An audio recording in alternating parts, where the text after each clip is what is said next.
Absolutely, that's for sure. You guys absolutely rock. Thanks. How was the smell? Yeah, that's what people want to say metal. You're still rock. Yeah, I would say we're more rock than metal. Yeah. How was it? How was the set tonight? That was great. Our bass player was out of commission yesterday, so it's just 2 guitars. So it's nice to have the full retinue today. And, Played anyway? yeah. Oh yeah. Oh yeah. That's We're not out here for our beauty sleep or our health. That's for sure. especially in the heat. Yeah, dude. Every day I get out of the bus and I look at the sun, I look at the shade, and I kind of make a mental note, and I look at it half an hour later and I decide how crappy my day's going to be. But you will be back to the shade eventually. Well, I don't know. It depends on if we got an east facing or It's either shade or dark. It will be dark eventually. yeah. Not when he's playing. Not when I'm playing. No, true. I'm on a metal stage painted black, so shade is pretty awesome. So The hottest place. yeah, today was a sunny day, but at least there was a breeze. It wasn't so bad. We were through a heat wave that was unbelievable. Maybe a week ago, it was just like 10 days straight, where it was just every day was worse than the next. And it was like I can't. There were like the 7 levels of hell. It was incredible. Cincinnati is so freaking hot. I was like, I'm gonna get a stroke. That's how I'm gonna go out. I'm gonna die on this tour. But I didn't. Here I am. Rock and roll it. Yeah. Make Die on stage, right? I guess. Yeah. Have your pants down on. Yeah. If you're gonna die with your paps hat on. Or your boots. It's one or the other. Yeah. But Well, the Pabst hat, it's too hot for boots. I'll take the hat. I do dig your match. You're drinking a Pabst. You have your Pabst hat. Oh yeah. Well, you know, I'm keeping that company in business. There it is. You're starting. I hope you guys are starting. I should have some stock, but I don't know if they're a public company yet. Did they go away for a while?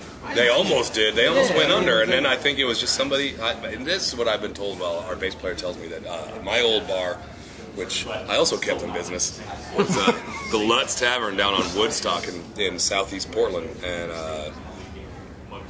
they started having the $1 PBR 12-ounce can, and they would pop the other end with a church key so you could drink them faster. And as far as he tells it, that's where it started, and it just became like, well, this is going to be the budget beer. And you know, I think a lot of other crappy beers took the business model of like, well, we're not going to advertise for shit, and we're going to have it cheap as crap, and it's going to be everywhere. You know, but PBR really taken over. It's weird. When I was touring 10 years ago, you go to Chicago to be old style. You go to Texas, and it would be what would it be, Lone Star, you know. So there was all these regional beers, and now you go there and it's just PBR. It's amazing. It's everywhere. Yeah. They have it right here. There's a little crap club down here. Hi, M Room. They do pounders for like $2. Our next sponsor. Whatever. We'll be playing there soon, so I'm looking forward to that crap club. And they give you a shot of bourbon in a little plastic cup with it. Awesome. Yeah, for like $2.50. So if you want to get fucked up on a budget, man, you go in there, you drink the PBRs, and you hit the shots. We've been, we get a case of beer every day, and they've been a couple of times gave us some fancy beers. I won't say what kind, but they were like fancy. It's like, what is this? Do you know how hot it is, man? I need my crappy beer, damn it. So I can sweat it out. I'm not gonna be drinking. I'm not gonna stick my pinky out and drink this like syrup in the dead of summer. It's like, man, give me my swill, damn it. Yeah, give us something. So it's nice. Today they hooked us up with our regular You can flavor. drink and just bleed it right out. So that's, you guys are from the Portland area?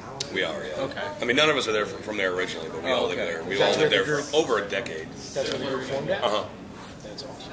Nice. It's a beautiful place, yeah. Like I said, I've heard the band, and I just recently heard the new album, which came out in April. It's just killer. In the comparison, Thanks, like man. a little bit to like Clutch and stuff like that, there's a lot more. I mean, what do you guys think? Where do you I don't know. I think we wear our influences pretty well on our shirt sleeves. But I mean, you know, your guitar playing. I don't know. Monkey? I don't know. The monkey? The monkeys? The monkeys. Jimi Hendrix opened for the monkeys at one point. Dude. No shit. Yeah, their first tour. Jimmy's first tour was open. I go after the bass player for the Culture. Oh, nice. Yeah, well, you know, you've got to have your role models. Absolutely, Yeah, that's the that's his one. role Either that or what's it? Yeah, Reuben Kincaid. Ruben Kincaid. That's you dig back into that. I go that far back.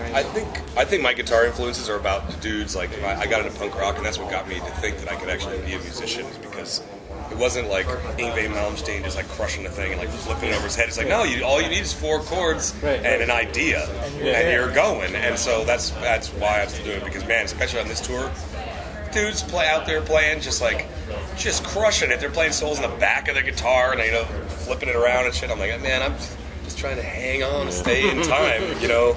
But yeah, the old punk rock stuff, Black Flag, Circle Jerk, stuff like that, you know. These bands just had a lot of feeling, and that's what mattered. It wasn't about being technically a technical, you know, master or something. And I never plan on being in, you know, Guitar Magazine or something. And I wouldn't want to be. So I think if I work hard to do my part in the song, and it's not about me being rad. It's about the song being rad. Well, that's the thing. You can be the most technical player ever have absolutely no soul when you're playing, man. Or you can get out there and do 4 chords and kill it. Yeah, I mean, whatever. Like Saturani and stuff, like, you know, it's not trash, but I just don't find that very interesting on an emotional level. I mean, I can listen to it and be like, wow, that dude has played guitar every day for 10 hours a day, and it's obvious that I will never be even a tenth as good as he is, no matter how hard I work. But where's the something that makes you feel like you want to rock? Well, it doesn't make you want to rock at all. Well, that's what I always said. Rock and roll, in my opinion, rock and roll comes from below the waist. You know, it was born rebellion and all that shit. You know, yeah. You got your time for the loud. Yeah. But you know what? Yeah, it's attitude. It's attitude. I think if we're going to go back, if you have talent and attitude, then you make a lot of money. I've got the attitude. The fancy beer would be more like a Saturani or something, and then the PBR. Yeah. That's right. Like a little Red Fang we've been described as mean potatoes, and I like that analogy. Yes, we are mean potatoes. So it's some of that stuff you hear, you feel like you're going to commercial. I hear something, man, it makes you want to punch something. Exactly. And that's it wells up that emotion inside you, and that's cool. But that's what that's why it's always popular, like the teenage, the angst, or I guess in any way nowadays. Listen to something really like hits you in the heart. That's what it's about, man. It's like, you know, one of those early Metallica records, or you know, Ozzy, Sabbath. It's just some of that shit you can listen to it 8 million times, and you still just you freak out. It's amazing. There's some kind of I don't know what that is, but I want that. And that's what I like. I want to make people feel like I feel when I listen to, you know, whatever Motor Breath or something like that. It's like, dude, you know. Yeah. Now, do you involved in the songwriting at all, or is it a group effort? Yeah. Or? No, we're very collaborative songwriting. When we first started, I did a little more of the songwriting because we were sort of stumped. We were a new group, and so I sort of had some songs that I had sort of stored up in my brain, and so we did the first ones. But so it's leaning a little heavier towards my songwriting on the first album. The new album is much more. Everybody had their thing, and it's so much the better, you know. I actually enjoy listening to it. It's not just listening to, you know, the first record. It's a little more like, oh, I could have done that better or something like that, you know. But the new record, it engages me, and I'm in the damn thing. Right. That's cool. You can just sit back and listen to something objectivity to it. Yeah, I mean, I don't listen to it all that much. I mean, we obviously had to mix that thing, and it was just like, oh, hey girls, listen to this. Yeah, right. You know. Yeah. No, I don't do that. That's what I would do. But, yeah. I know that's what you do. Yeah. So how's the tour treat? Oh, it's great. I'm getting a wicked face and arm tan. Yeah. Good trucker tan happening? Oh man, tell me about it. Yeah, except for both arms. Yeah. Yeah, it's really nice. The crew's really cool. Supportive of other bands are totally awesome. You know, we're like the babies on this thing. I mean, I'm older than most of the guys out there, but I mean, we're new to the game, you know. So they're showing, you know, everyone's been really cool. That people, you know, like we're sharing a bus with Unearth, and those guys are really showing us the ropes. And That's cool. oh man, they know how to do it right. You know, they've got like tents galore, so there's always shade, and there's like so many freaking chairs. You know, you wouldn't think, but this is kind of like, you know, camping all summer long. Yeah. And if you don't have some, you know, some shit you wouldn't think of, is but they have done this. You know, they did like, I don't know, Ozfest and stuff years back, so they just know this system. So it's just been really nice. Everyone's been really supportive, and it's like show these old ignorant guys how to get through a day. So not have your balls rot off or whatever. You know. Right? Who is it? So you're on the bus with him? Uh-huh. What's it? With Rob? Was that one? When you get on the bus, then I say, dude, I just got back from Pleasure Garden. So Rob. Okay. Yeah. We wanted to go to Pleasure Garden. Yeah, this is a sex club. It's a sex club. Rob, I don't. Is that his name? I don't know. The kid. What? Well, it's What's Buzz, his name? Buzz and Ken. It's written down there. Buzz and Ken. Where's your I'll tell you notes? right now. Rob. It says Rob. Not an Unearth. That's what he said. Oh, really? Well, maybe that's his real name. What does he play? Plays How guitar? close are you guys? Yeah, he plays guitar. He's got shorter hair. Black hair? Yeah. Ken. Ken? It's Rob. It's not. The guy with short black hair from Unearth, his name is Ken Susi. Okay. I'm not shitting you. I'm not shitting you. I mean, unless he's been lying to me for a month. Should be really freaking weird. Tell him you went joke. Yeah. He just got back from Pleasure Guard. All right. And he'll be like, oh shit. He's like, finally later on. He's a troublemaker, that one. Yeah, he came in here, and he went right for the vagina. Yeah. Literally, I was like, this is a good interview, man. And he was like, I want to go to this place. It's a sex club. And he's like, it's Pleasure Guard. I was like, yeah. Was this place in Philly or something? Yeah.